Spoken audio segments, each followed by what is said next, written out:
Hi friends मैं आपको सानी वेलकम टू न्यू ब्लॉग। आज सकाळु आमे रोटी एक्चुअली कराही काली किंतु रोटी को आमे भाजी नुआ प्रोसेस रे आपण माने जदी कहि परबे रेसिपी आमे शेयर कर दी परबो। जति सब हमर बड़का जिनस थला ताको फास्ट ना भाजी भुजा ना चाहा बाटी खाई देलु आ जन बाबू भी चाहा पीले। तापर मु स्कूल गली भेरी स्कूल आइला बेलू एते टायर्ड रे भी मते रुसे करबा पड़ला कारण हेटलेली ना अंडा भाजी देली आउ डाली कर सारी ना तापर मोर अंडाटा केते सुंदर देखा आपण मान भी बहुत लोभ लगुव मत भी लगुच ये कड़ीटा एक्चुअली चाहा और अंडा बेस्ट। तापर मु कदली भाजीदेली कदली को मसला मिसेकिना टी भाजीदेली कारण मुझे टी खाइबी कदलीर स्ट्रक्चर भी बहुत बढ़िया लगला आउ जन बाबू भी आराम से खाई पारे आ मुझे बेलू टी तरभुज खाईदेली कारण धूपर टी तरभुज खावा मत भल लगे।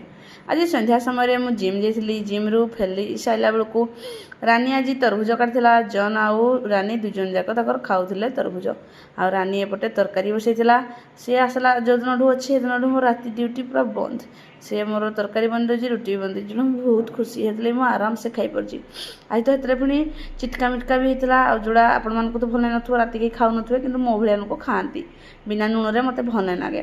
तेणु आम तीन जाक खाई सारू आउ तापर जन बाबू आसले टे मजा मस्ती करने सी खाली राग दमदम है